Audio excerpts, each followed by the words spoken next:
Hallelujah. സമ്പൂർണ്ണമായി കർത്താവിൻ്റെ കരങ്ങളിൽ ഏൽപ്പിച്ചുകൊണ്ട് നമുക്ക് ദൈവത്തോട് പ്രാർത്ഥിക്കാം. സർവശക്തനായ ഞങ്ങളുടെ ദൈവമേ, സ്വർഗസ്ഥ പിതാവേ, മനോഹരമായ ഈ സമയത്തിനായി നാഥ, ഞങ്ങൾ നന്ദിയുള്ള ഹൃദയത്തോടെ ദൈവത്തിന് സ്തോത്രം ചെയ്യുന്നു. ഞങ്ങൾക്ക് ഒരുമിച്ച് ഞങ്ങളുടെ സന്നിധിയിൽ അടുത്ത് വന്ന് അങ്ങയുടെ തിരുനാമത്തെ വാഴ്ത്തുവാനും സ്തുതിപ്പാനും തന്ന കൃപയ്ക്കായിട്ട് നന്ദിയുള്ള ഹൃദയത്തോടുകൂടെ ഞങ്ങൾ ദൈവത്തിന് സ്തോത്രം ചെയ്യുന്നു. കർത്താവേ, കഴിഞ്ഞ ദിനങ്ങളിൽ ഞങ്ങളോട് സംസാരിച്ച ദൈവം ഇന്ന് പകൽക്കാലവും ഇടപെടുമാറാകണമേ ഞങ്ങൾ പ്രാർത്ഥിക്കുകയാണ്. അങ്ങയുടെ ശബ്ദം കേൾക്കാൻ ഞങ്ങളെ സഹായിക്കണമേ.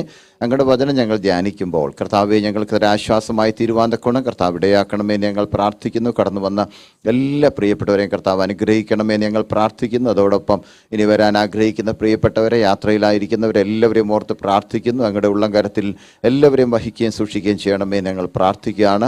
പ്രത്യേകിച്ച് സൺഡേ സ്കൂളിന് വേണ്ടി ഞങ്ങൾ പ്രാർത്ഥിക്കുന്നു. ഞങ്ങളുടെ കുഞ്ഞുങ്ങളെ കർത്താവിൻ്റെ കരങ്ങളിൽ ഏൽപ്പിക്കുന്നു. അവരെയും കർത്താവ് അനുഗ്രഹിക്കണമേ. ആമേൻ. കുഞ്ഞുങ്ങൾ പഠിക്കുന്നതായ ദൈവത്തിൻ്റെ വചനങ്ങൾ അവർക്കൊരാശ്വാസവും അനുഗ്രഹവുമായി തീരുവാൻ തക്കവണ്ണം കർത്താവ് സഹായിക്കണമേ ഞങ്ങൾ പ്രാർത്ഥിക്കുന്നു. ഞങ്ങളുടെ പ്രാർത്ഥന കർത്താവ് കേട്ടതിനായി സ്തോത്രം. യേശുവിൻ നാമത്തിൽ അപേക്ഷിക്കുന്നു. കൃപയോടെ കേൾക്കുമാറാകണമേ. ആമേൻ. Praise the Lord. കർത്താവിൻ്റെ പരിശുദ്ധമായ നാമം വാഴ്ത്തപ്പെടുമാറാകട്ടെ. അനുഗ്രഹിക്കപ്പെട്ട പകലിൽ നാം ഒരുമിച്ച് വീണ്ടും ദൈവസന്നിധിയിലായിരിക്കുകയാണ്. ഇന്ന് പകലിൽ നമ്മളായിരിക്കുമ്പോൾ, പ്രത്യേകിച്ച് കർത്താവിൻ്റെ വചനം ധ്യാനിപ്പാനായിട്ട് നമ്മൾ ഒരുമിച്ച് കടന്നു വന്നിരിക്കുമ്പോൾ, ഈ കഴിഞ്ഞ ക്ലാസ്സുകളിൽ നമ്മൾ ചിന്തിച്ചതായിരിക്കുന്ന വേദഭാഗങ്ങൾ വളരെ വ്യക്തമായിട്ട് നമുക്ക് ഓർമ്മയുണ്ടെന്ന് ഞാൻ വിശ്വസിക്കുകയാണ്. കാരണം we have been learning from Psalm number 1. There are lot of things that we have to understand from that Psalm. അതിനകത്തുനിന്ന് ഒത്തിരി കാര്യങ്ങൾ നമ്മൾ ചിന്തിച്ചു. ഏറ്റവും ഒടുവിൽ നമ്മൾ ചിന്തിച്ചത് ദുഷ്ടന്മാരുടെ പ്രത്യേകതകൾ എന്തൊക്കെയാണ് എന്നുള്ളതായിരുന്നു ചിന്തിച്ചു കൊണ്ടിരുന്നത്. എന്നാൽ ഇന്ന് ഇതേ സങ്കീർത്തനത്തിൽ തന്നെ നീതിമാന്മാരുടെ പ്രത്യേകതകൾ എന്തൊക്കെയാണ്, what are the characteristics of righteous people എന്നുള്ളതായിരിക്കുന്ന ഒരു വിഷയം. ഒരു 10 കാര്യങ്ങളുണ്ട്. ആ 10 കാര്യങ്ങൾ ഞാൻ പെട്ടെന്നങ്ങ് പറഞ്ഞു വിടാനായിട്ട് ആഗ്രഹിക്കുകയാണ്. ആ സങ്കീർത്തനത്തിൽ തന്നെ, ആ വാക്യങ്ങളിൽ തന്നെ നമുക്ക് കാണാൻ സാധിക്കുന്ന കാര്യങ്ങളാണ് നീതിമാന്മാർ എങ്ങനെയാണ് ജീവിക്കുന്നത് അല്ലെങ്കിൽ ജീവിക്കേണ്ടത്, അല്ലെങ്കിൽ what are the different characteristics of the righteous people. അത് നമുക്കൊന്ന് ചിന്തിച്ചതിന് ശേഷമായിട്ട് 2-ാം സങ്കീർത്തനത്തിലോട്ട് പ്രവേശിപ്പാൻ തക്കവണ്ണം കർത്താവ് നമ്മെ സഹായിക്കട്ടെ. അവിടെ നീതിമാൻ്റെ പ്രത്യേകതകളെക്കുറിച്ച് 1-ാമത്തെ വാക്യം മുതലേ നമുക്ക് കാണാൻ സാധിക്കുന്നുണ്ട്. സാം നമ്പർ 1 വേഴ്സസ് 1 ഫോളോയിങ് നമ്മൾ ഒത്തിരി കാര്യങ്ങൾ കാണുന്നുണ്ട്. അത് പ്രത്യേകിച്ചൊരു 10 കാര്യം ഞാൻ എടുത്തു പറയാനായിട്ട് താല്പര്യപ്പെടുകയാണ്. 1-ാമത്തെ കാര്യം, അവർ ദുഷ്ടന്മാരുടെ ആലോചന പ്രകാരം നടക്കുന്നില്ല. എഴുതിയെടുക്കുന്നവരുണ്ടെങ്കിൽ പെട്ടെന്ന് നോട്ട് ചെയ്താൽ മതി. അവർ ദുഷ്ടന്മാരുടെ ആലോചന പ്രകാരം നടക്കുന്നില്ല. They did not walk in the council of wicked. They did not walk in the council of wicked. And secondly അവിടെ പറഞ്ഞിരിക്കുന്നത്, പാപികളുടെ വഴിയിൽ അവർ നിൽക്കുന്നില്ല. പാപികളുടെ വഴിയിൽ അവർ നിൽക്കുന്നില്ല. They did not stand in the path of sinners. Thirdly, അവർ പരിഹാസികളുടെ ഇരിപ്പിടത്തിൽ ഇരിക്കുന്നില്ല. The sinners, they do not, sit in the seat of mockers. They does not sit in the seat of mockers. And fourthly, ചെയ്യരുത് എന്ന കാര്യങ്ങൾ ചെയ്യാതിരിക്കുകയും ചെയ്യണം എന്ന് പറഞ്ഞ കാര്യങ്ങൾ അവർ ചെയ്യുകയും ചെയ്യുന്നു. ചെയ്യരുത് എന്ന് പറയുന്ന കാര്യങ്ങൾ ചെയ്യാതിരിക്കുകയും ചെയ്യണം എന്ന് വചനം പറയുന്നതായ കാര്യങ്ങൾ അവർ ചെയ്യുകയും ചെയ്യുന്നു എന്ന് പറഞ്ഞാൽ, does not need to do, they does not do something which is not to do, but they do what should be done. So അത് ഒരു വലിയൊരു പ്രത്യേകതയാണ് എന്ന് ആ വാക്യങ്ങളിൽ കാണാൻ സാധിക്കുന്നുണ്ട്. വേഴ്സ് 2-ലാണ് എസ്പെഷ്യലി നമുക്ക് കാണാനായി സാധിക്കുന്നത്. ഇനി 5-ാമത്തെ കാര്യം, നീതിമാന്മാർ യഹോവയുടെ ന്യായപ്രമാണത്തെ രാപ്പകൽ ധ്യാനിക്കുകയും അതിൽ സന്തോഷിക്കുകയും ചെയ്യുന്നു. 2-ാമത്തെ വാക്യം വായിക്കുമ്പോൾ അത് കാണാൻ സാധിക്കുന്നുണ്ട്. ഞാൻ പറഞ്ഞങ്ങ് വിടുകയാണ്. നീതിമാന്മാരെന്ത് ചെയ്യുന്നു? കർത്താവിൻ്റെ ന്യായപ്രമാണത്തെ രാപ്പകൽ ധ്യാനിക്കുകയും അതിൽ സന്തോഷിക്കുകയും ചെയ്യുന്നു. They are meditating the word of God day and night and they are delighted in the word of God. രാപ്പകൽ ധ്യാനിക്കുന്നു എന്നുള്ള ഒരു പദപ്രയോഗം വളരെ ഏറ്റവും പ്രധാനപ്പെട്ട ഒരു കാര്യമാണ്. കാരണം ജീവിതത്തിൽ എപ്പോഴും നമുക്ക് അടുത്തിരിക്കുവാനും നമുക്ക് ധ്യാനിക്കാനും കഴിയുന്ന ഒരൊറ്റ പുസ്തകം മാത്രമേ ഈ ലോകത്തിലുള്ളൂ. അത് ബൈബിളാണ്, ദൈവത്തിൻ്റെ വചനമാണ്. അതുകൊണ്ടാണ് അപ്രകാരം തന്നെ അവിടെ എഴുതിയിരിക്കുന്നത്. ആ വാക്യത്തെക്കുറിച്ച് ഒത്തിരി ഞാൻ വിശദീകരിക്കാൻ ആഗ്രഹിക്കുന്നില്ല. ദ 6th one is, 6-ാമത്തെ കാര്യം, അവരെ ആറ്റരികത്താണ് നട്ടിരിക്കുന്നത്. വേഴ്സ് 4-ൽ നമുക്കത് കാണാൻ സാധിക്കുന്നുണ്ട്. അവരെ ആറ്റരികത്ത് നട്ടിരിക്കുന്നു. the Lord, അവിടെ പ്രത്യേകം പറഞ്ഞിരിക്കുന്നത് എന്താണ്, the wicked are not so but they are like chaff with the wind drives away. അതേസമയം തന്നെ നീതിമാന്മാരെ സംബന്ധിച്ചോളം he will be like a tree firmly planted by streams of water എന്നാണ് പറഞ്ഞിരിക്കുന്നത്. Okay, firmly planted by the streams of water. ഇനി അടുത്തത് 7ാമത്തെ കാര്യം, അവർ തക്ക കാലത്ത് ഫലം കായ്ക്കുന്നവരായിരിക്കും. അവർ തക്ക കാലത്ത് ഫലം കായ്ക്കുന്നവരായിരിക്കും എന്നുള്ളതാണ് 8ാമത്തെ കാര്യം. അവരെന്താണ്? ഇലവാടാത്ത വൃക്ഷമായിരിക്കും. ഇലവാടാത്ത വൃക്ഷമായിരിക്കും. 9ാമത്തത്, അവർ ചെയ്യുന്നതൊക്കെയും സാധിക്കും. അവർ ചെയ്യുന്നതൊക്കെയും സാധിക്കും. 10ാമതായിട്ട്, നീതിമാന്റെ വഴി ദൈവം അറിയുന്നു. നീതിമാന്റെ വഴി ദൈവം അറിയുന്നു. That is the last verse that we see that in verse number 6. അവിടെ പറഞ്ഞിരിക്കുന്നത് എന്താണ്? യഹോവ നീതിമാന്മാരുടെ വഴി അറിയുന്നു. ആമേൻ. കർത്താവ് എന്ത് ചെയ്യുന്നു? For the Lord knows the way of righteous. Okay, അതാണ്, ഇത്രയും കാര്യങ്ങളാണ് നമുക്ക് നീതിമാന്മാരെ കുറിച്ച് ആ ഭാഗത്ത് കാണാനായിട്ട് സാധിക്കുന്നത്. ഇനി നമുക്ക് 2ാമത്തെ സങ്കീർത്തനത്തിലോട്ട് പ്രവേശിക്കാൻ പോവുകയാണ്. പ്രാർത്ഥനയോടുകൂടെ തന്നെ നമുക്ക് സാം നമ്പർ 2 പ്രവേശിക്കാം. കർത്താവ് നമ്മെ സഹായിക്കട്ടെ. 2ാമത്തെ സങ്കീർത്തനം നിങ്ങൾ ബൈബിളുള്ളവരെല്ലാവരും ഒന്ന് എടുത്ത് ഒന്ന് തുറന്ന് നോക്കിക്കുക. 2ാമത്തെ സങ്കീർത്തനം. Is there any heading or is there any title given for Psalm number 2? No.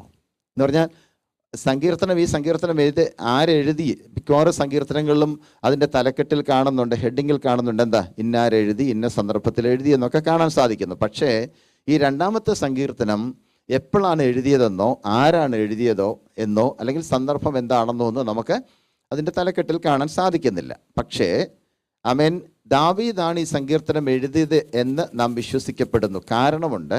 Let's read acts chapter 4 versus 25 to 28.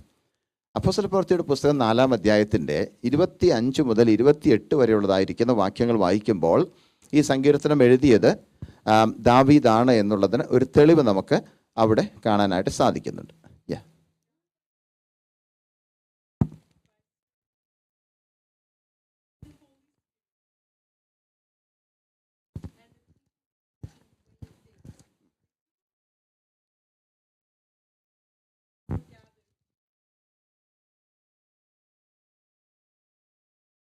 എന്താണ് അവിടെ പറയുന്നത്? ജാതികൾ കലഹിക്കുന്നതും വംശങ്ങൾ വ്യർത്ഥമായത് നിരൂപിക്കുന്നതും എന്ത്? ഭൂമിയിലെ രാജാക്കന്മാർ അണിനിരക്കുന്നതും അധിപതികൾ കർത്താവിന് വിരോധമായും അഭിഷിക്തന് വിരോധമായും ഒന്നിച്ചു കൂടുകയും ചെയ്തിരിക്കുന്നു എന്ന് നിന്റെ ദാസനായ ദാവീദ് മുഖാന്തരം പരിശുദ്ധാത്മാവിനാൽ അരുളി ചെയ്തിരിക്കുന്നു എന്നാണ് പറഞ്ഞിരിക്കുന്നത്. അതിൻ്റെ അർത്ഥം എന്താണ്? അപ്പോസ്തലപ്രവൃത്തിയുടെ പുസ്തകത്തിൽ പ്രത്യേകമായിട്ടും രേഖപ്പെടുത്തിയിരിക്കുന്നു. എന്താണ്? ദാവീദ് മുഖാന്തരം അരുളി ചെയ്തതായിരിക്കുന്ന വചനങ്ങളാണ് ഇവിടെ കാണുന്നത്, 2-ാം സങ്കീർത്തനത്തിൽ കാണുന്നത്, അല്ലേ? 2-ാം സങ്കീർത്തനം ആരംഭിക്കുന്നത് എങ്ങനെ? ജാതികൾ കലഹിക്കുന്നതും വംശങ്ങൾ വ്യർത്ഥമായത് നിരൂപിക്കുന്നതും എന്ത് എന്ന് ചോദിച്ചുകൊണ്ടാണ് ആ സങ്കീർത്തനം ആരംഭിക്കുന്നത്. അപ്പോൾ സെയിം തിങ് ആണ് നമുക്ക് എവിടെയും കാണാൻ സാധിക്കുന്നത്. അപ്പോസ്തലപ്രവൃത്തിയുടെ പുസ്തകം 4-ാം അധ്യായം 25 മുതൽ 28 വരെയുള്ള വാക്യങ്ങളിൽ കാണാൻ സാധിക്കുന്നത്. അതുകൊണ്ടാണ് നമുക്ക് മനസ്സിലാക്കാൻ സാധിക്കുന്നത് ഈ സങ്കീർത്തനം ആരെഴുതി? ദാവീദ് എഴുതി. ഇനി ഈ സങ്കീർത്തനം 1-ാം സങ്കീർത്തനത്തിൻ്റെ തുടർമാനമായിട്ട് എഴുതിയിരിക്കുന്ന സങ്കീർത്തനമായിട്ടാണ് കണക്കാക്കിയിരിക്കുന്നത്. കാരണം സെപ്പറേറ്റ് ആക്കിയത് പിന്നെയാണ്.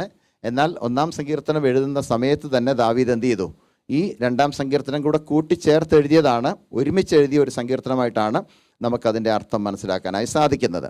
ഇനി ഇതൊരു മെസ്സിയാനിക് സാംസ് ആണ്. എന്ന് പറഞ്ഞാൽ എന്താണ്? മശിഹ സങ്കീർത്തനമാണ്. ഓക്കെ, മശിഹ സങ്കീർത്തനം പറഞ്ഞാൽ അർത്ഥം എന്താണ്? മശിഹ സങ്കീർത്തനം എന്ന് പറഞ്ഞാൽ കർത്താവായ യേശുക്രിസ്തുവിനെ കുറിച്ച് ധാരാളം കാര്യങ്ങൾ ഓർപ്പിച്ചിരിക്കുന്ന, അല്ലെങ്കിൽ യേശുക്രിസ്തുവിൻ്റെ ജീവചരിത്രത്തെക്കുറിച്ചോ അല്ലെങ്കിൽ മരണത്തെക്കുറിച്ചോ ഉയർത്തെഴുന്നേൽപ്പിനെക്കുറിച്ചോ ഒക്കെ രേഖപ്പെടുത്തിയിരിക്കുന്ന സങ്കീർത്തനങ്ങളാണ് ഏത്? മെസ്സിയാനിക് സാംസ് എന്ന് പറഞ്ഞാൽ മശിഹ സങ്കീർത്തനം കർത്താവിനെ കുറിച്ച് പറഞ്ഞിരിക്കുന്നു. പ്രത്യേകിച്ച് ഇതിൽ നിന്നും 7 പ്രാവശ്യം പുതിയ നിയമത്തിൽ വാക്യങ്ങൾ ഉദ്ധരിച്ചിട്ടുണ്ട്. ഓക്കെ, 7 പ്രാവശ്യം പുതിയ നിയമത്തിൽ ഈ സങ്കീർത്തനത്തിൽ നിന്ന് തന്നെ ഉദ്ധരിച്ച് കോട്ട് ചെയ്തിട്ടുണ്ട്. എന്ന് പറഞ്ഞാൽ ഏതൊക്കെയാണ്? അപ്പോസ്തലപ്രവൃത്തിയുടെ പുസ്തകത്തിലുണ്ട്, ബുക്ക് ഓഫ് ഹീബ്രൂസിലുണ്ട്, the prophetical book of Revelation. ഇതിനകത്തെല്ലാം ഈ 2-ാമത്തെ സങ്കീർത്തനത്തിൽ നിന്നും ഒത്തിരി കോട്ട്സ് കാണാനായിട്ട് സാധിക്കുന്നുണ്ട്, ഉദ്ധരണികൾ കാണാൻ സാധിക്കുന്നുണ്ട്. അത് നമ്മൾ അത്രയും മനസ്സിലാക്കിയിരിക്കണം എന്ന് മാത്രമേ ഞാൻ പറയാൻ ആഗ്രഹിക്കുന്നുള്ളൂ. ഇനി ഈ സങ്കീർത്തനത്തിലെ ഏറ്റവും പ്രധാനപ്പെട്ട വിഷയം എന്ന് പറയുന്നത് ഞാൻ നിങ്ങളോട് പറഞ്ഞു, this is A messianic Sam. So messianic Sam ആയതുകൊണ്ട് അല്ലെങ്കിൽ മശിഹ സങ്കീർത്തനം ആയതുകൊണ്ട് ഇതിനകത്ത് ഏറ്റവും പ്രധാനപ്പെട്ട ഒരു തീമുണ്ട്. അതെന്താണെന്ന് ചോദിച്ചാൽ ക്രിസ്തുവിൻ്റെ രാജ്യത്വം എന്നുള്ളതാണ്. The kingship of Jesus Christ. Messianic Sam ആകുമ്പോൾ ക്രിസ്തുവിനെ കുറിച്ചുള്ള കാര്യങ്ങളാണല്ലോ രേഖപ്പെടുത്തിയിരിക്കുന്നത്. അപ്പോൾ അതിനകത്ത് പ്രത്യേകിച്ച് കൊടുത്തിരിക്കുന്നത് എന്താണ്? ക്രിസ്തുവിൻ്റെ രാജ്യത്വമാണ്, അല്ലെങ്കിൽ the kingship of Jesus Christ. The kingship of Jesus Christ. അതുമായിട്ടുള്ള ബന്ധപ്പെട്ട കാര്യങ്ങളാണ് തുടർന്നും പറഞ്ഞിരിക്കുന്നത്, വാക്യങ്ങളിൽ പറഞ്ഞിരിക്കുന്നത്. നമ്മൾ വിശദമായിട്ട് കുറച്ചുകൂടെ വിശദമായിട്ട് ചിന്തിക്കാനും കർത്താവ് നമ്മെ സഹായിക്കും. ഇനി ഈ സങ്കീർത്തനത്തെ 12 വാക്യങ്ങളെ 4ആയിട്ടാണ് ഡിവിഷനായിട്ട് തിരിച്ചിരിക്കുന്നത്. പെട്ടെന്ന് ഞാൻ അതങ്ങ് പറഞ്ഞു വിടാം. 4ആയിട്ടാണ് ഡിവൈഡ് ചെയ്തിരിക്കുന്നത്. ഓക്കെ, എന്ന് പറഞ്ഞാൽ 12 വാക്യമാവുള്ളത്. ഓക്കെ, ആ 12 വേഴ്സസിനെ ഒന്നാമത്തെ ഡിവിഷൻ 1 to 3 ആണ്, വാക്യങ്ങൾ 1 to 3 ആണ്. രണ്ടാമത്തേത് 4 to 6 ആണ്. മൂന്നാമത്തേത് 7 to 9. നാലാമത്തേത് 10 to 12. ഒന്നാമത്തെ ഡിവിഷൻ എന്താണ്? ഏത് വാക്യങ്ങളാണ്? Versus 1 to 3. Versus 1 to 3. അവിടെ എന്താ കാണുന്നത്? ക്രിസ്തുവിൻ്റെ രാജ്യത്വത്തിനെതിരായിട്ട് ജാതികളും യഹൂദന്മാരും ഉയർത്തുന്ന എതിർപ്പാണ്. ക്രിസ്തുവിൻ്റെ രാജ്യത്വത്തിനെതിരായിട്ട് രാജ്യങ്ങളും അല്ലെങ്കിൽ അധിപതിമാരും ഒക്കെ എഴുന്നേറ്റ് അവർ എതിർക്കുന്നു. Okay, the juice and also Gentile people and the nations, they are standing against the kingship of Jesus Christ. Kingship of Jesus Christ.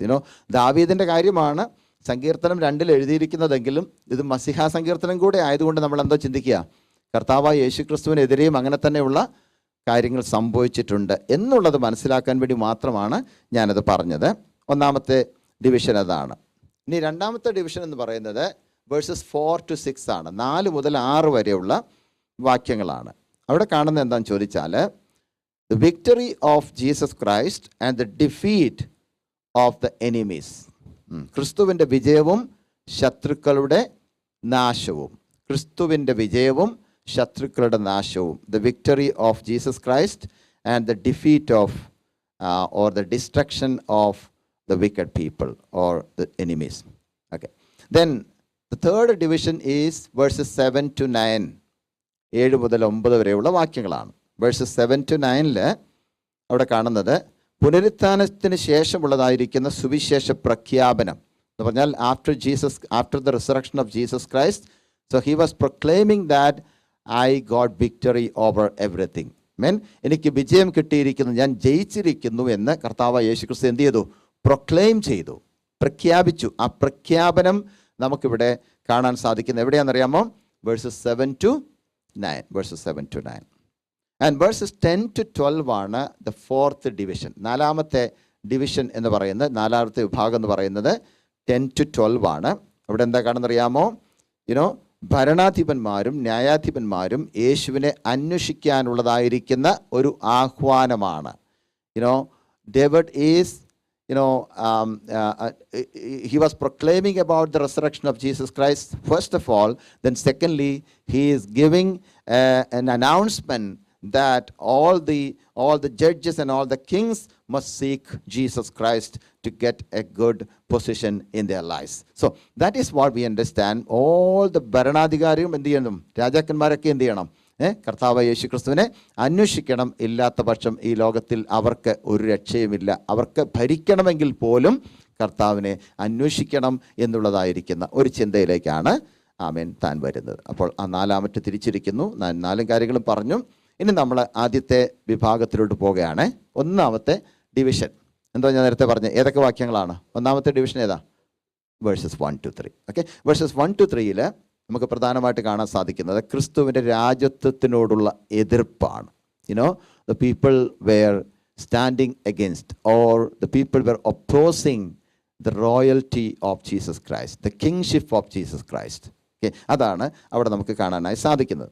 അപ്പം ഈ പ്രവചനവാക്യം ക്രിസ്തുവിനോടുള്ള ബന്ധത്തിൽ എങ്ങനെയാണ് ബന്ധപ്പെട്ടിരിക്കുന്നത്? ഒന്ന് വായിച്ച വാക്യം, verse 1. Yeah. Verse 1 to 3 വായിച്ചു. Yeah.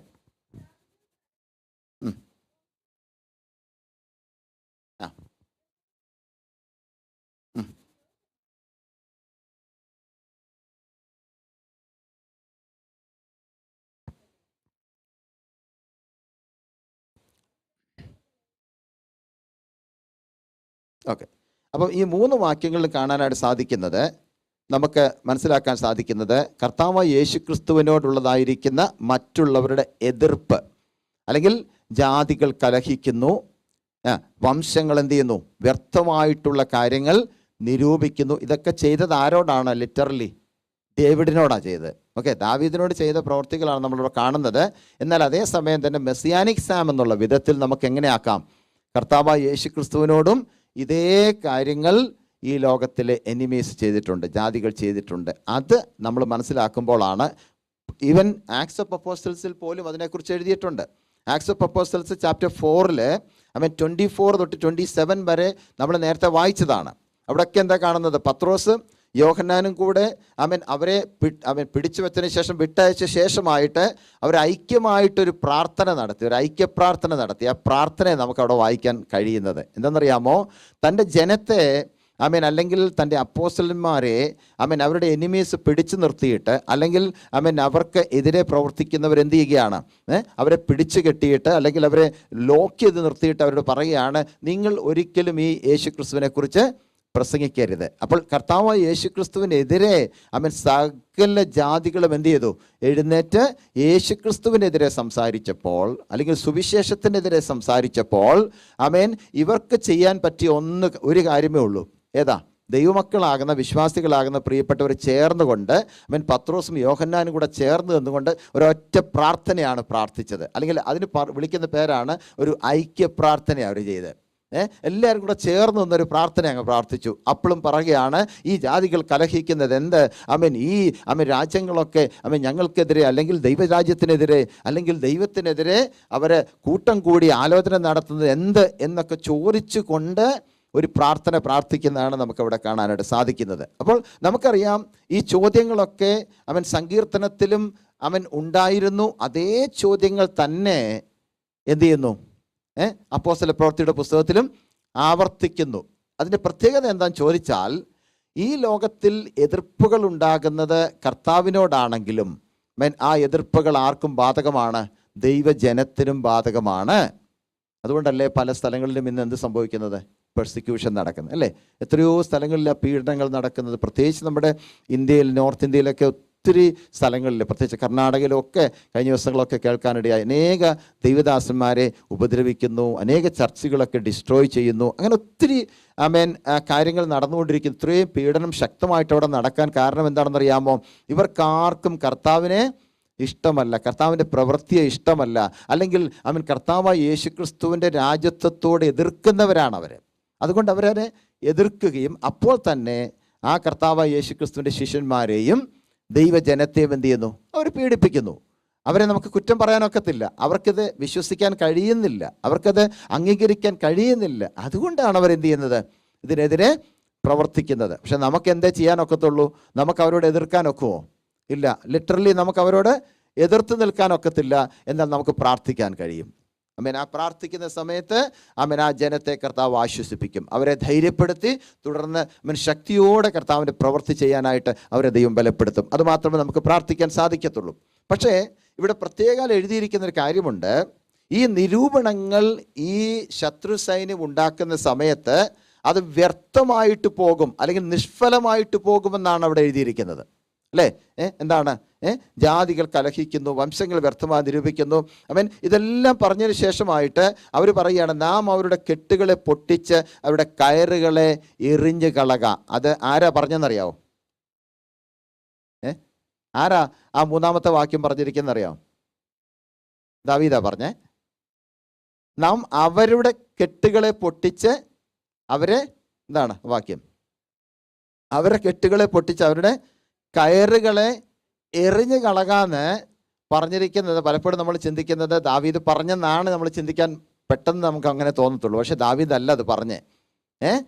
മിസ്രൈമിലെ ജനമാണ് പറയുന്നത്. കാരണം ജനത്തെ, ദൈവമക്കളെ അല്ലെങ്കിൽ ഇസ്രായേൽ ജനത്തെ പിടിച്ച് കെട്ടിയിരിക്കുന്നത് അന്നേരം ആ സമയത്ത് ഞാൻ ആ ഭാഗത്തോട്ട് വരുക.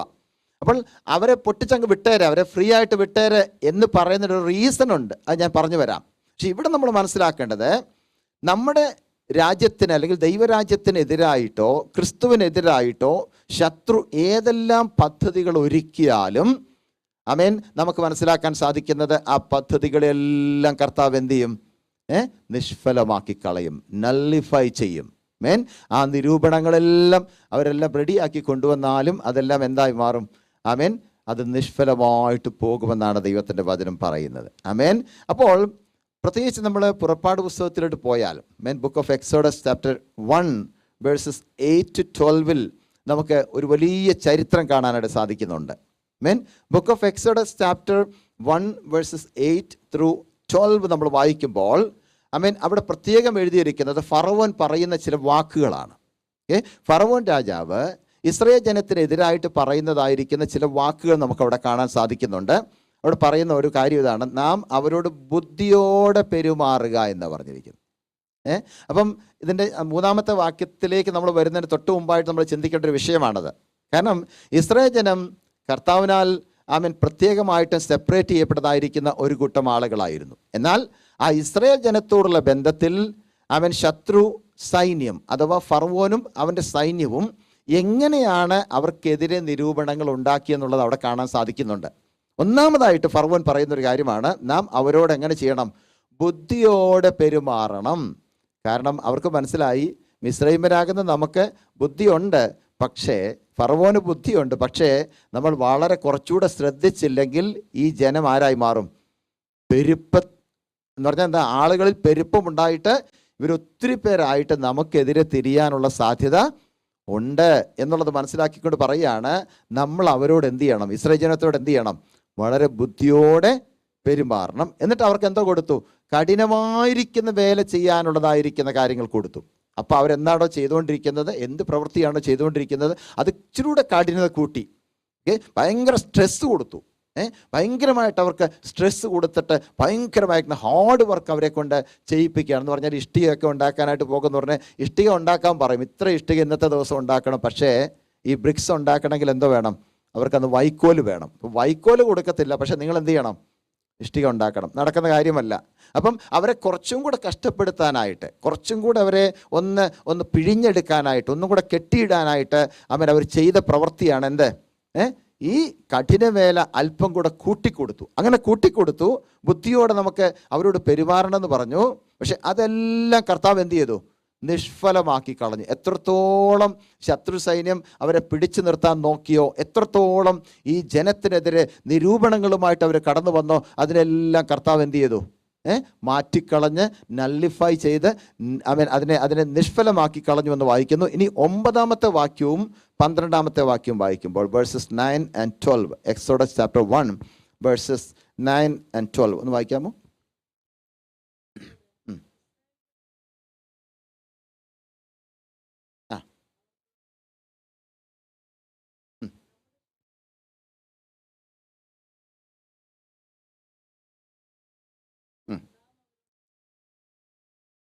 എന്തുകൊണ്ടാണ് അങ്ങനെ പറയാൻ കാരണം? ഇസ്രായേൽ ജനത്തെ അവരത്ര ഞെരുക്കാൻ കാരണം എന്നറിയാമോ? മിസ്രൈമർക്ക് മനസ്സിലായി, ഫറവോന് മനസ്സിലായി, ഇവരെ ഇങ്ങനെ വിട്ട് കഴിഞ്ഞാൽ ഇവരെന്ത് ചെയ്യും?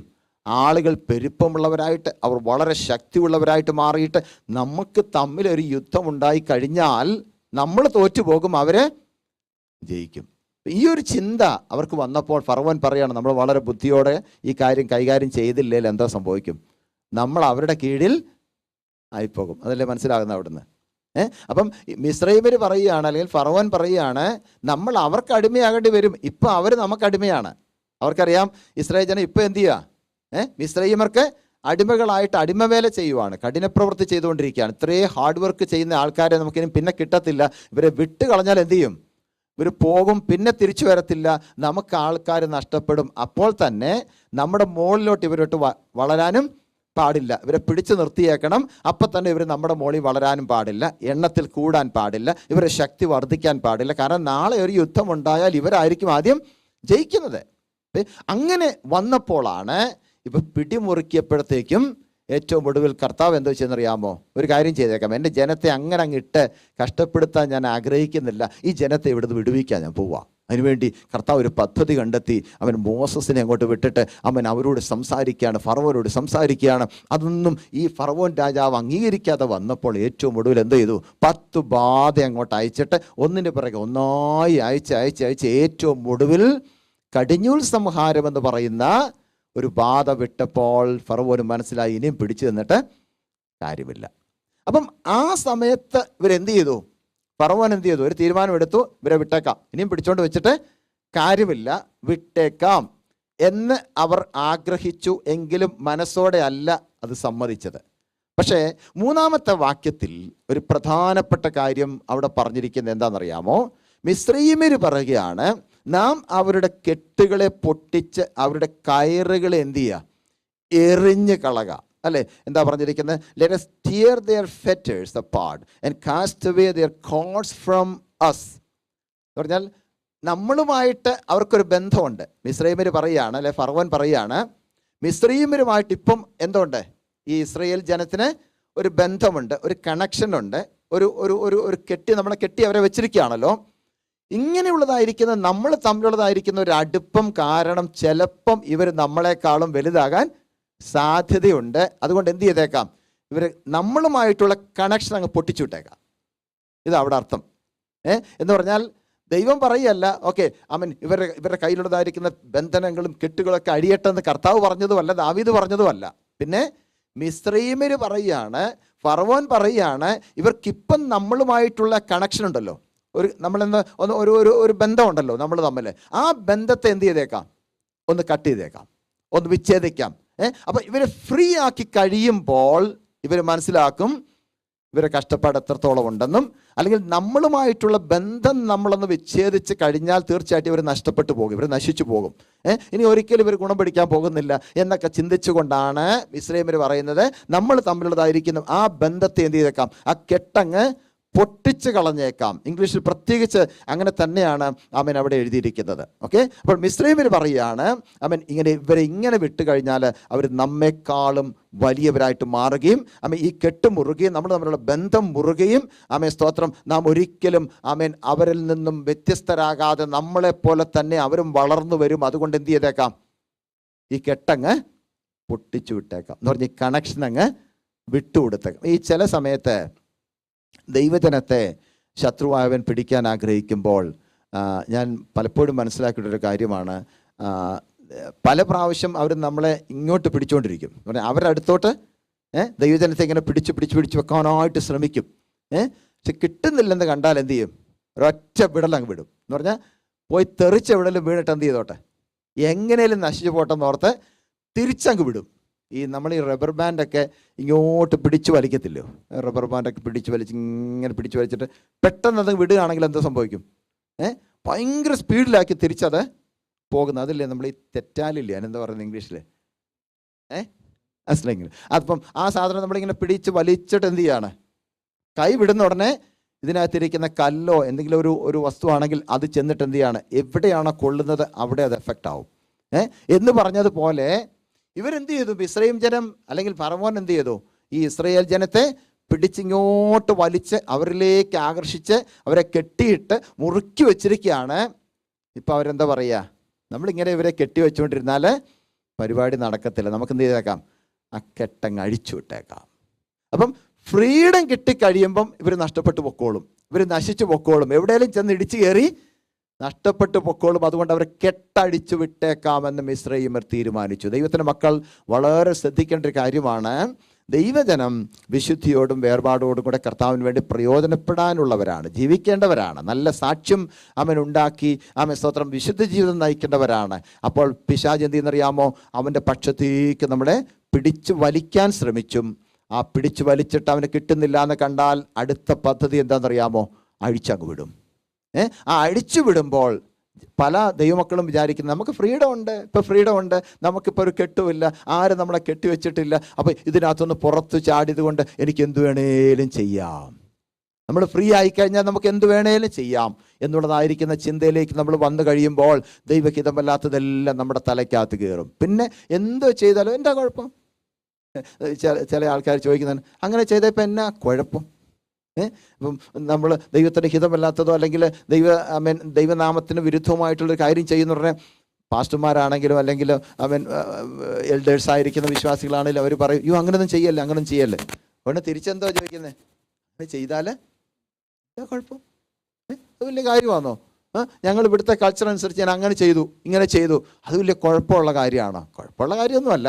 പക്ഷെ പല കാര്യങ്ങളും നമ്മൾ ചെയ്യുമ്പോൾ നമ്മൾ ചിന്തിക്കുന്നില്ല. നമ്മളെ പിശാച് എന്ത് ചെയ്തു? കെട്ടഴിച്ചു വിട്ടേക്കുക. അങ്ങനെ തന്നെയാണ് വാക്യം പറയുന്നത്. ദാവീദ് പറഞ്ഞ വാക്യമല്ലത്, ദൈവം പറഞ്ഞ വാക്യമല്ല, പിശാച് തന്നെ പറയുന്ന വാക്കാണ്, അല്ലെങ്കിൽ ശത്രു സൈന്യം പറയുന്ന വാക്കാണ്, മിസ്രൈമിന് പറയുന്ന വാക്ക്. എന്താണെന്നറിയാം? ഇത്ര ഫ്രീഡം കൊടുത്തങ്ങ് വിട്ടേര്, അവരെന്തോ ചെയ്യുന്നത് നമുക്കൊന്ന് കാണാം. പക്ഷെ ഒരു കാര്യം ഓർത്തോണം, ദൈവജനം അവർ കർത്താവിൽ ആശ്രയിക്കുന്നവരാണെങ്കിൽ, അവർ പ്രാർത്ഥിക്കുന്നവരാണെങ്കിൽ എന്നേക്കുമായിട്ട് കെട്ടഴിച്ചങ്ങൂക്കിട്ട് കർത്താവ് വിടത്തില്ല. ഒരു ഭാഗത്ത് ആമേൻ സ്തോത്രം നാം സ്വതന്ത്രരായിട്ട് മാറിയപ്പോൾ മറുഭാഗത്ത് കർത്താവ് യേശു ക്രിസ്തുവിൻ്റെ നുകം നമ്മുടെ മേൽ വെച്ചിരിക്കുകയാണ് അല്ലേ? അതുകൊണ്ടല്ലേ കർത്താവ് പറഞ്ഞത് മത്തായി സുവിശേഷത്തിൽ, നിങ്ങൾ എന്ത് ചെയ്യണം? എൻ്റെ നുകമെടുത്ത് എന്നോടൊപ്പം പഠിപ്പീൻ. എൻ്റെ നുകമെടുത്ത് എന്നോടൊപ്പം പഠിപ്പീൻ എന്ന് പറഞ്ഞാൽ അർത്ഥം എന്താ? നമ്മൾ പറയാറുണ്ട്, നമ്മൾ രക്ഷിക്കപ്പെട്ടപ്പോൾ എവിടുന്ന് ഫ്രീ ആയി? സാത്താൻ്റെ അടിമത്തത്തിൽ നിന്ന് ഫ്രീ ആയി, അല്ലെങ്കിൽ പാപത്തിൻ്റെ അടിമത്തത്തിൽ നിന്ന് നമ്മൾ ഫ്രീ ആയി. അപ്പോൾ നമ്മൾ ഫ്രീ ആയി. അപ്പോൾ ആ വലിയൊരു അടിമത്തത്തിൽ കിടക്കുമായിരുന്നു, ലോകത്തിൻ്റെ അടിമത്തത്തിൽ കിടക്കുമായിരുന്നു, സാത്താൻ്റെ അടിമത്തത്തിൽ കിടക്കുമായിരുന്നു. പക്ഷേ കർത്താവ് എന്നെ എന്ത് ചെയ്തു? സ്വതന്ത്രരാക്കി. അതുകൊണ്ടല്ലേ ഗലാത്യ ലേഖനത്തിൽ പറയുന്നത് എന്താണ്? നിങ്ങൾ എന്താണ് സ്വതന്ത്രരായി, ഇനി അടിമത്തത്തിൽ കുടുങ്ങിപ്പോരുത്. ബാക്കി ആരംഭിക്കുന്ന എങ്ങനെ? സ്വാതന്ത്ര്യത്തിനായിട്ട് ക്രിസ്തു നമ്മെ ആരാക്കി തീർത്തു? സ്വതന്ത്രരാക്കി തീർത്തു. Okay, so we got freedom through Jesus Christ.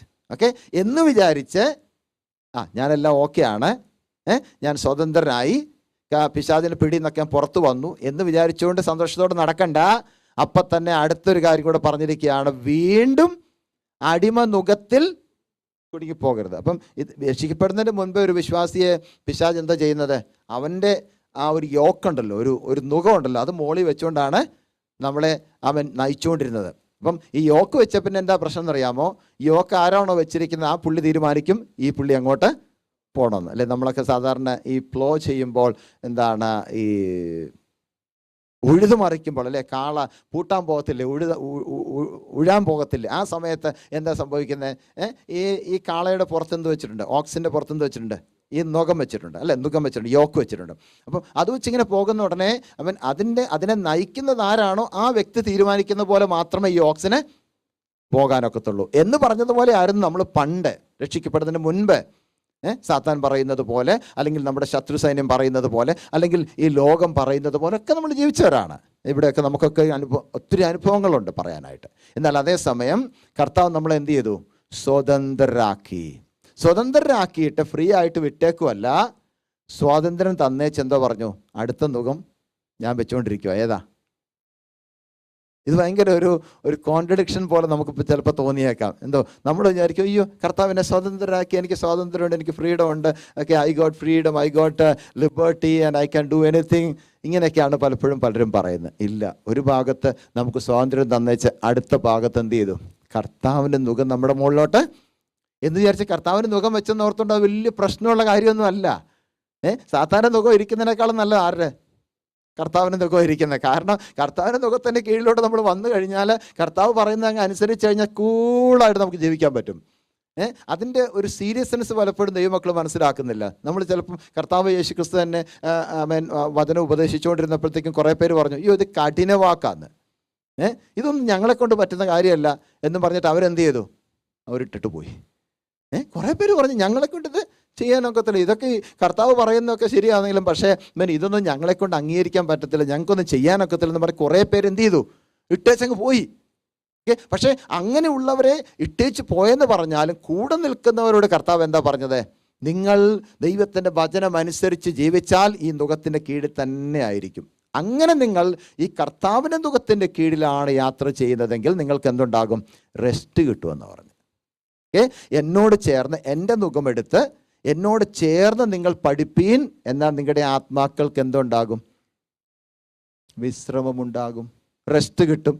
അപ്പം നമ്മുടെ ആത്മാക്കൾക്കല്ലേ ഇന്ന്, നമ്മുടെ ആത്മാവിനല്ലേ ഇന്ന് വിശ്രമം ഉണ്ടാകണ്ടേ? നമ്മുടെ ആത്യന്തികമായിട്ട് നമ്മുടെ ആത്മാവിന് എന്നാ വിശ്രമം ഉണ്ടാകുന്നത്?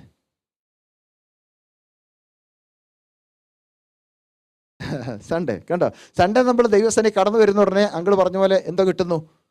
നമുക്കൊരു ആശ്വാസം കിട്ടുന്നല്ലേ? ആത്മാവിന് നമുക്ക് ആശ്വാസം കിട്ടുന്നു. നമ്മൾ ആത്മാവിൽ ആരാധിക്കുകയൊക്കെ ചെയ്യുന്ന ഉടനെ നമ്മുടെ അകത്തൊരു ഒരു ശക്തി കിട്ടുന്നു, അല്ലെങ്കിൽ ഒരു ബലം കിട്ടുന്നു, നമുക്കൊരു സന്തോഷം കിട്ടുന്നു, ഒരു റെസ്റ്റ് കിട്ടുന്നു.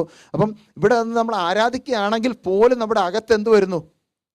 ഒരു സമാധാനം, സന്തോഷം, ഒരു ആശ്വാസവും ഒരു റെസ്റ്റൊക്കെ കിട്ടുക അല്ലേ? അപ്പോൾ അത് കിട്ടുന്ന ഉടനെ നമ്മൾ മനസ്സിലാക്കിക്കോണം, നമ്മൾ കർത്താവിൻ്റെ സാന്നിധ്യത്തിൽ വന്നാൽ മാത്രമേ നമ്മുടെ അകത്ത് നമ്മുടെ ആത്മാവിന് എന്ത് കിട്ടത്തുള്ളൂ? ഒരു റെസ്റ്റ് കിട്ടത്തുള്ളൂ. ഓക്കെ. എന്നാൽ അതേസമയം നുകം നമ്മുടെ പുറത്തുണ്ട് താനും. ഈ യോക്ക് നമ്മുടെ പുറത്തുണ്ട്. ആരുടെ? കർത്താവിൻ്റെ നുകം. ഈ നുകം വെക്കുക എന്ന് പറഞ്ഞാൽ ഭയങ്കര ബുദ്ധിമുട്ടുള്ള കാര്യമാണ്. ചുമന്നുകൊണ്ട് പോകുക എന്ന് പറഞ്ഞാൽ ഈസി ആയിട്ടുള്ള കാര്യമല്ല. പക്ഷെ കർത്താവിൻ്റെ നുകം ആയതുകൊണ്ട് നമുക്ക് എന്തായിട്ട് തോന്നും? എൻ്റെ നുകം എന്താണെന്നാണ് കർത്താവ് പറഞ്ഞേ? വളരെ ലഘുവാണ്, വളരെ ഈസിയാണ്, വളരെ സ്ലൈറ്റാണ്. നിങ്ങൾക്കത് വലിയ ഭാരമായിട്ട് തോന്നത്തില്ല. അത് അതുപോലെ നമ്മൾ സ്വീകരിക്കാൻ തയ്യാറാകുമ്പോൾ സ്മൂത്തായിട്ട് നമ്മുടെ ആത്മീയ ജീവിതം അങ്ങ് പൊക്കോളും. നമ്മളൊന്നും ഉന്തി തള്ളിക്കയറ്റേണ്ട കാര്യമില്ല. ചില സമയത്തൊക്കെ നമ്മൾ എന്ത്, ചില ആൾക്കാരെ നിർബന്ധിച്ച് ഉള്ളി നിർബന്ധിച്ച് പക്ഷേ നടക്കത്തില്ല. പക്ഷേ നമ്മുടെ അകത്ത് ആ ഒരു ചിന്ത ഉണ്ടെങ്കിൽ, എൻ്റെ കർത്താവിൻ്റെ നുകം എൻ്റെ പുറത്ത് കിടപ്പുണ്ട്, ആ നുകത്തിനനുസരിച്ച് ഞാൻ പോകാൻ ആഗ്രഹിക്കുന്നു പറയുമ്പോൾ കൂളായിട്ട് നമ്മുടെ ആത്മീയ ജീവിതം മുമ്പോട്ട് പൊയ്ക്കൊണ്ടിരിക്കും. അപ്പോൾ ഇപ്പോൾ സാം നമ്പർ 2 നമ്മൾ സംസാരിച്ചുകൊണ്ടിരിക്കുന്നത്. സാം നമ്പർ 2 വേഴ്സ് 3 നിന്ന് നമുക്ക് മനസ്സിലാക്കാൻ സാധിക്കുന്നത്, ശത്രു സൈന്യം മിസ്രയീമ്യർ എന്തോ പറഞ്ഞു? ഇസ്രായേൽ ജനത്തിൻ്റെ കെട്ടങ്ങ് അഴിച്ചുവിട്ടേക്കാൻ പറഞ്ഞു. ഓക്കെ.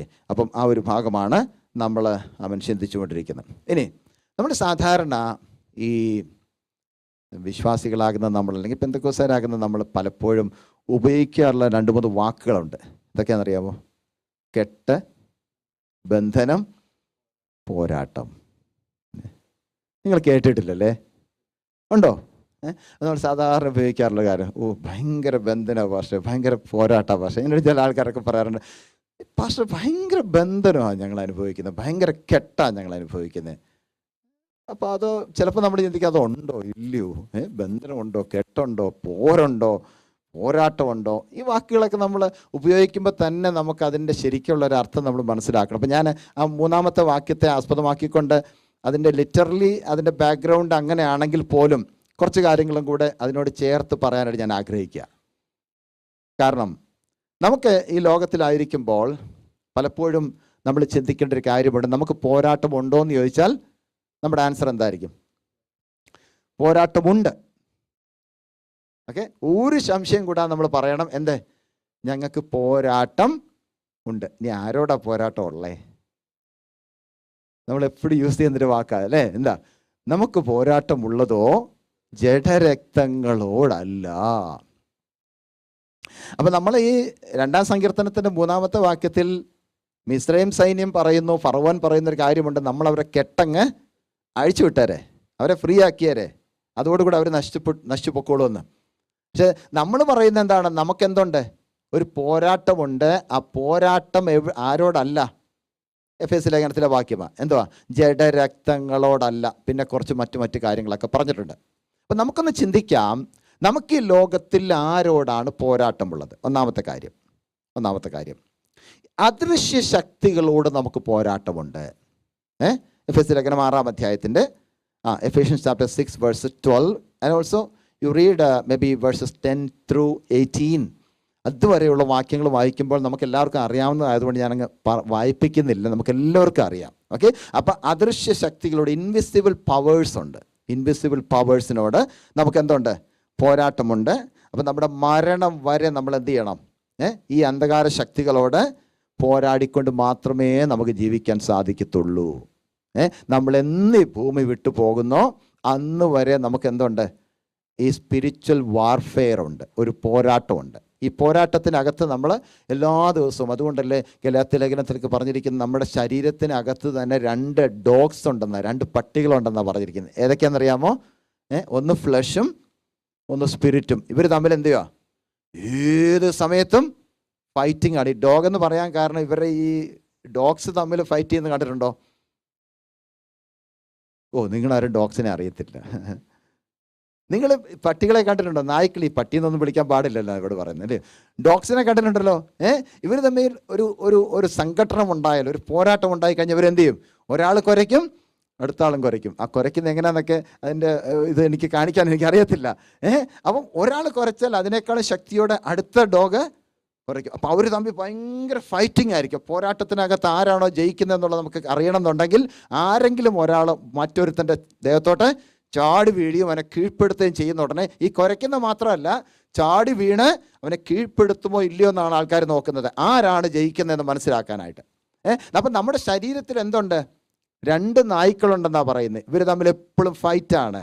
ഏതാണ്? നമ്മുടെ ജഡവും നമ്മുടെ ആത്മാവും. ഇവർ തമ്മിൽ ഈ ഫൈറ്റിങ്ങിൻ്റെ ഇടയ്ക്ക് നമ്മൾ പലപ്പോഴും പരാജയപ്പെട്ടു പോകുന്ന എവിടെയാണെന്നറിയാമോ? നമ്മുടെ ആത്മാവിൻ്റെ വിഷയത്തിലാണ്. ജഡം എന്ത് ചെയ്യും? നമ്മളിങ്ങനെ ബൂസ്റ്റ് ചെയ്തുകൊണ്ടിരിക്കും, അത് ചെയ്യുക, ഇത് ചെയ്യുക, അങ്ങനെ ചെയ്യുക, ഇങ്ങനെ ചെയ്യുക, അത് പറ, ഇത് പറ. പക്ഷെ നമ്മൾ പലപ്പോഴും പ്രാർത്ഥിക്കുന്നില്ലെങ്കിൽ അതിനെ നമുക്ക് ജയിക്കാൻ സാധിക്കത്തില്ല. പ്രാർത്ഥിക്കുന്നവർക്ക് ആത്മാവിലുള്ള ആ ശക്തിയോടെ, ആത്മാവിൻ്റെ ഗൈഡൻസോട് കൂടെ ജീവിക്കാൻ കഴിയും. നമ്മുടെ ഫ്ലഷ് അല്ല അന്നേരം ജയിക്കുന്നത്, നമ്മുടെ സ്പിരിറ്റ് ആയിരിക്കും ജയിക്കുന്നത്. അതാണ് നമുക്ക് ആവശ്യമായിരിക്കുന്നത്. അപ്പം നമുക്ക് ആദ്യമായിട്ട് പോരാട്ടമുള്ളത് ആരോടാണ്? ദ ഇൻവിസിബിൾ പവേഴ്സിനോട്, അദൃശ്യ ശക്തികളോട്. അതിൻ്റെ വിശദീകരണം ഒന്നും ഞാൻ പറയാനായിട്ട് ആഗ്രഹിക്കുന്നില്ല. ഇനി ആ ഒരു യുദ്ധം നമ്മൾ ചെയ്യുമ്പോൾ, വാർഫെയറിനെ കുറിച്ചൊക്കെ നിങ്ങളൊക്കെ ഒത്തിരി പ്രാവശ്യം കേട്ടിട്ടുണ്ടായിരിക്കാം. ആ യുദ്ധം ചെയ്യുന്ന ഉടനെ 1 Corinthians chapter 10 verses 3 and 4 നമ്മൾ കാണുന്നുണ്ട്. 1 Corinthians chapter 10 verses 3 and 4 നമ്മുടെ പോരിൻ്റെ ആയുധങ്ങൾ എന്തല്ല? ജഡീകങ്ങളല്ല. ഇതിനെക്കുറിച്ചൊക്കെ ഒത്തിരി പറയാനുണ്ട്, പക്ഷെ ഞാനൊന്നും പറയുന്നില്ല. നമ്മുടെ പോരിൻ്റെ ആയുധങ്ങൾ ജഡീകമല്ല എന്ന് പറഞ്ഞതിൻ്റെ അർത്ഥം എന്താ? നമുക്ക് ജഡത്തിൽ, നമ്മുടെ ശരീരത്തിൽ നമുക്ക് ദൈവം ഒത്തിരി അവയവങ്ങൾ തന്നിട്ടുണ്ട്. ഓർഗൻസ് ഓഫ് എ ബോഡി, അല്ലേ? ഒത്തിരി അവയവങ്ങൾ തന്നിട്ടുണ്ട്. ഈ ഓർഗൻസ് അല്ലെങ്കിൽ മെമ്പേഴ്സ് ഓഫ് ദ ബോഡി, നമ്മളെല്ലാവരും മെമ്പേഴ്സ് ഓഫ് ദ ബോഡിയാണ്. ഏത് ബോഡിയുടെയാ? കർത്താവായ യേശു ക്രിസ്തുവാകുന്ന ആ ശരീരത്തിൻ്റെ മെമ്പേഴ്സാണ്. ഇന്നതുപോലെ തന്നെ നമ്മുടെ ലിറ്ററലി നമ്മുടെ ശരീരത്തിലും കർത്താവ് അവയവങ്ങൾ തന്നിട്ടുണ്ട്, ഓർഗൻസ് തന്നിട്ടുണ്ട്. ഈ ഓർഗൻസ് ഒന്നും യൂസ് ചെയ്യേണ്ടത് എങ്ങനെയല്ല? ജഡീകമായിട്ടല്ല നാം ഇതിനെ യൂസ് ചെയ്യേണ്ടത്, ആത്മികമായിട്ട് യൂസ് ചെയ്യണം. കർത്താവ് നമുക്ക് തന്ന കണ്ണ്, ദൈവം നമുക്ക് തന്ന ചെവി, ദൈവം നമുക്ക് തന്ന കൈകാലുകൾ, ദൈവം തന്ന മൂക്ക്, അവൻ നമുക്ക് തന്നിരിക്കുന്ന സകലത്തെ, നമ്മുടെ നാവ്, ഇതിനെല്ലാം എന്ത് ചെയ്യണം? ഒരു ജഡീക ആയുധമായിട്ട് നാം ഉപയോഗിക്കാതെ ദൈവനാമ മഹത്വത്തിന് വേണ്ടി നമുക്ക് ഉപയോഗിക്കാൻ കഴിയത്തില്ലേ? അതാണ് നമ്മുടെ പോരാട്ടം മുഴുവൻ അവിടെയാണ് കിടക്കുന്നത്. പലപ്പോഴും നമ്മുടെ പോരാട്ടം ഈ ശരീരത്തിലുള്ളതായിരിക്കും, നമ്മുടെ അവയവങ്ങളാണ്. നമ്മുടെ സെൻസ് ചെയ്യുന്ന, പലപ്പോഴും നമ്മൾ സെൻസ് ചെയ്യുന്ന കാര്യങ്ങൾ തെറ്റായിട്ടായിരിക്കും നമ്മൾ സെൻസ് ചെയ്യുന്നത്. പലപ്പോഴും നാം റിയാക്ട് ചെയ്യുന്നത് തെറ്റായിട്ടായിരിക്കും. അവിടെയാണ് നമുക്ക് പരാജയം സംഭവിക്കുന്നത്. പക്ഷെ അവിടെ പറഞ്ഞിരിക്കുന്ന അറിയാമോ? നമ്മുടെ ആയുധങ്ങൾ എന്തല്ല? ജഡീകമല്ല എന്ന് പറഞ്ഞാൽ നമ്മുടെ ശാരീരികമായിരിക്കുന്ന ആയുധങ്ങൾ ഉപയോഗിച്ചുകൊണ്ട്, അല്ലെങ്കിൽ ലിറ്ററലി നമ്മുടെ ശരീരം ഉപയോഗിച്ചുകൊണ്ട് ആരോടും നമ്മൾ എന്ത് ചെയ്യരുത്? പോരാടാനായിട്ട് നിൽക്കരുത്. ആത്മാവിൽ വേണം നാം പോരാടാൻ. ആത്മാവിൽ പോരാടുന്നത് ജനത്തോടല്ല, വ്യക്തികളോടല്ല നമ്മൾ ആത്മാവിൽ പോരാടുന്നത്. പിന്നെ ആരോടാ? അദൃശ്യ ശക്തികളോടാണ്. ചിലപ്പോൾ ചില വ്യക്തികൾ നമുക്കെതിരെ എഴുന്നേൽക്കുമ്പോൾ, നമുക്കെതിരെ എന്തെങ്കിലും സംസാരിക്കുമ്പോൾ, ഉള്ളതോ ഇല്ലാത്തതോ എന്തും ആയിക്കോട്ടെ, ഉടനെ നമ്മൾ മനസ്സിലാക്കണം, ആ വ്യക്തിയിൽ ഒരു പക്ഷേ ശത്രു പ്രവർത്തിച്ചതായിരിക്കും, ഒരു പക്ഷേ ശത്രുവായിരിക്കും അങ്ങനെ പറയിപ്പിച്ചത് എന്ന് മനസ്സിലാക്കി ആ വ്യക്തിയോട് നമ്മൾ എന്ത് ചെയ്യണ്ട?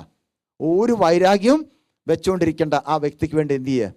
പ്രാർത്ഥിച്ചാൽ മതി. അത്ര നമ്മൾ ചെയ്യാൻ പാടുള്ളൂ. ആ വ്യക്തിക്ക് വേണ്ടി പ്രാർത്ഥിക്കുക. കർത്താവെ, ഏതോ ഒരു പ്രത്യേക സന്ദർഭത്തിൽ ഒരു പക്ഷേ ആ വ്യക്തി അങ്ങനെ പറഞ്ഞതായിരിക്കും. സാരമില്ല കർത്താവെ, അങ്ങല്ല അവരെ കൊണ്ട് ചെയ്യിപ്പിച്ച്, അല്ലെങ്കിൽ അങ്ങയുടെ ഒരു പ്രവൃത്തിയല്ല ദൈവമേ, മറ്റ് ഏതെങ്കിലും ശക്തിയായിരിക്കാം, മറ്റേതെങ്കിലും ഇൻഫ്ലുവൻസ് ആയിരിക്കാം, അതവിടെ കിടന്നോട്ടെ. പക്ഷേ എനിക്ക് പോരാട്ടമുള്ളത് ആ വ്യക്തിയോടല്ല. പിന്നെ ആരോടാ? ഈ അന്ധകാരത്തിൻ്റെ ശക്തികളോടാണ്. അവനെ പ്രേരിപ്പിച്ച്, ആ വ്യക്തിയെ പ്രേരിപ്പിച്ച അദൃശ്യ ശക്തികളോട്, ഇൻവിസിബിൾ പവേഴ്സിനോടാണ് എനിക്ക് പോരാട്ടമുള്ളത് എന്ന് നാം തിരിച്ചറിയും. രണ്ടാമത്തത് പാപത്തോടും പാപ സ്വഭാവത്തോടും നമുക്ക് പോരാട്ടമുണ്ട്. വായിക്കാം. Hebrews chapter 12 verse 4. Hebrews chapter 12 verse 4.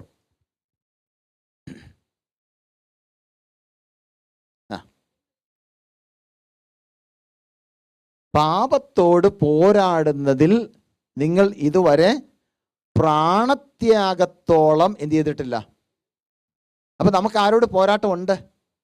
പാപത്തോട് പോരാട്ടമുണ്ട്, പാപ സ്വഭാവത്തോട് പോരാട്ടമുണ്ട്. നമ്മളൊക്കെ പലപ്പോഴും പറയും നമ്മളൊക്കെ രക്ഷിക്കപ്പെട്ടവരാണെന്ന്. പക്ഷേ രക്ഷിക്കപ്പെട്ടവരുടെ അതേ സ്വഭാവമാണോ നമ്മൾ പലപ്പോഴും ചെയ്യുന്നത്? ഈ പീസിനാക്കിൻ്റെ ഏറ്റവും നല്ലൊരു തീമായിരുന്നു എന്ത്?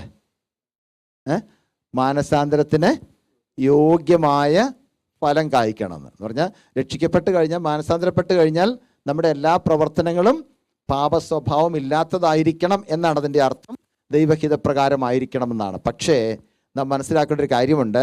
രക്ഷിക്കപ്പെട്ടവരാണെങ്കിലും സ്നാനപ്പെട്ടവരാണെങ്കിലും അല്ലെങ്കിൽ മാനസാന്തരപ്പെട്ടവരാണെങ്കിലും പിന്നെയും ഈ പാപത്തിൻ്റെ സ്വഭാവം നമ്മളെ ചിലപ്പോൾ എന്ത് ചെയ്യും, ഒന്ന് അറ്റാക്ക് ചെയ്യാൻ ശ്രമിക്കും.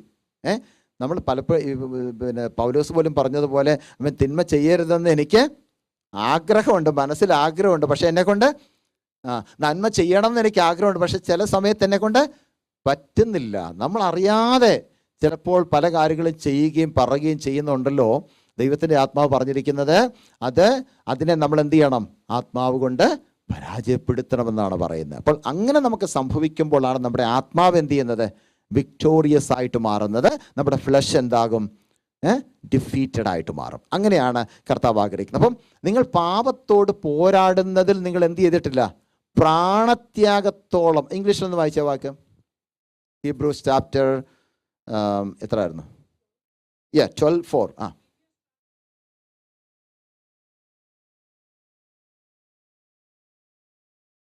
To the point of shedding your blood എന്ന് പറഞ്ഞാൽ എന്താ, നിങ്ങളുടെ രക്തം ചൊരിയുന്നതും വരെ എന്ന് പറഞ്ഞാൽ മരിക്കാൻ നിങ്ങൾ തയ്യാറാകുന്നത് വരെ എന്ത് ചെയ്യണം എന്ന് പറഞ്ഞാൽ, മരിക്കേണ്ടി വന്നാലും നമ്മുടെ പ്രാണൻ പോയാൽ പോലും എന്ത് ചെയ്യണം, ഈ പാപത്തോട് നാം പോരാടണം കേട്ടോ. ഇത് ഒരു വലിയൊരു സീരിയസ് ആയിട്ടുള്ള വിഷയമാണ്. പാപത്തോട് നമ്മൾ പോരാടുന്നത് എന്ന് വരെയാ? ഞായറാഴ്ച ആരാധനയ്ക്ക് വരുമ്പോൾ മാത്രമാണോ? വെള്ളിയാഴ്ചത്തെ പ്രാർത്ഥനയ്ക്ക് വരുമ്പോൾ മാത്രമാണോ? ബുധനാഴ്ചത്തെ ബൈബിൾ സ്റ്റഡിക്ക് വരുമ്പോൾ മാത്രമാണോ? അല്ല അല്ല, പ്രാണത്യാഗത്തോളം നമ്മൾ എന്ത് ചെയ്യണം, പോരാടണം. എന്ന് പറഞ്ഞ അർത്ഥം എന്താണ്, ഈ പാപത്തോടും പാപ സ്വഭാവത്തോടും എന്നും നമുക്ക് പോരാട്ടമുണ്ട്, യുദ്ധമുണ്ട്. അതിനെ പിടിച്ചടക്കിക്കൊണ്ട്, അതിനെ തോൽപ്പിച്ചുകൊണ്ട് മുൻപോട്ട് യാത്ര ചെയ്യാൻ ദൈവത്തിൻ്റെ ആത്മാവ് നമ്മെ സഹായിക്കണം. അതിനുവേണ്ടി നാം പ്രാർത്ഥിക്കണം. ഇനി മൂന്നാമത്തത് നമ്മുടെ ആത്മാവിനോട് നമുക്ക് പോരാട്ടമുണ്ട് എന്ന് പറഞ്ഞാൽ എന്താണ്, 1 Peter chapter 2 verse 11 എന്ന് വായിച്ചേ. 1 Peter chapter 2 verse 11. ഒരു വാക്യം കൂടെ ഉണ്ട്, എഴുതിയെടുക്കുന്നവർക്ക് വേണ്ടി. റോമാ ലേഖനം 7-ാം അധ്യായത്തിൻ്റെ 23-ലും അത് തന്നെ കാണാൻ സാധിക്കുന്നത്. റോമാ ലേഖനം 7-ാം അധ്യായത്തിൻ്റെ 23-ലും ഉണ്ട്. ഓക്കെ, 1 Peter chapter 2 verse 11 എന്ന് വായിച്ചേ.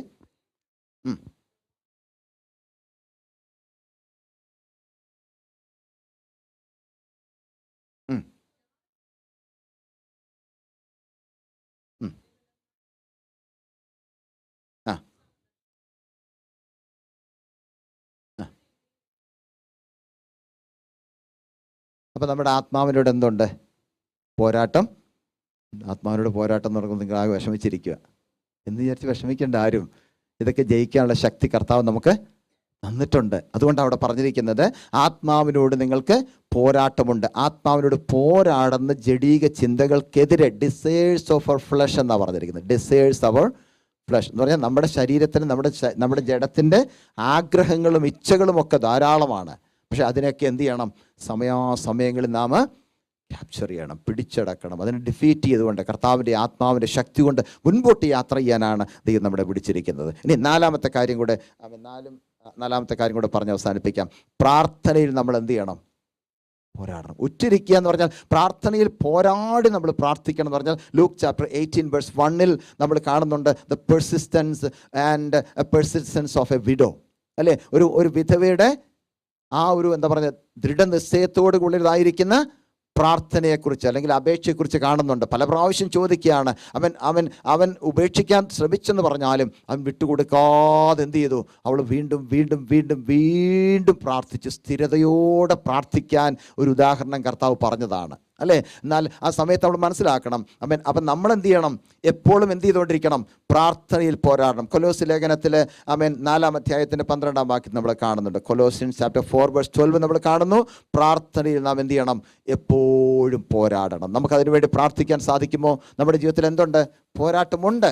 ആ പോരാട്ടമുള്ളത് എവിടോട്ടല്ല, ജഡരക്തങ്ങളോടല്ല, പിന്നെ ഈ അദൃശ്യ ശക്തികളോടാണ്. അതിനെതിരെ പോരാടുമ്പോൾ നമുക്ക് ആവശ്യമായിരിക്കുന്നത് പ്രാർത്ഥനയാണ്. നമുക്ക് പ്രാർത്ഥന ആവശ്യമാണ്. നമ്മുടെ അകത്ത് ആത്മാവിൻ്റെ ഒരു വലിയ ചൈതന്യം ഉണ്ടായിട്ട് ആത്മാവിൽ ജീവിപ്പാൻ തക്കവണ്ണം നമ്മളെ തന്നെ സമർപ്പിക്കാം. ഒരു വാക്ക് നമുക്ക് ദൈവസന്നിധിയിൽ പ്രാർത്ഥിക്കാം. എല്ലാവരും ദൈവസന്നിധിയിൽ കണ്ണുകളെ അടച്ച് ആത്മാർത്ഥമായിട്ട് പ്രാർത്ഥിക്കാം. കർത്താവിൻ്റെ ആലോചനയാൽ ദൈവം നമ്മെ നടത്തേണ്ടതിനായിട്ടും ദൈവവചനപ്രകാരം ജീവിപ്പാൻ കർത്താവ് നമ്മെ സഹായിക്കേണ്ടതിനായിട്ടും നമ്മൾ 2-ാം സങ്കീർത്തനത്തിൽ നിന്നാണ് ഇപ്പോൾ ചിന്തിച്ചുകൊണ്ടിരിക്കുന്നത്.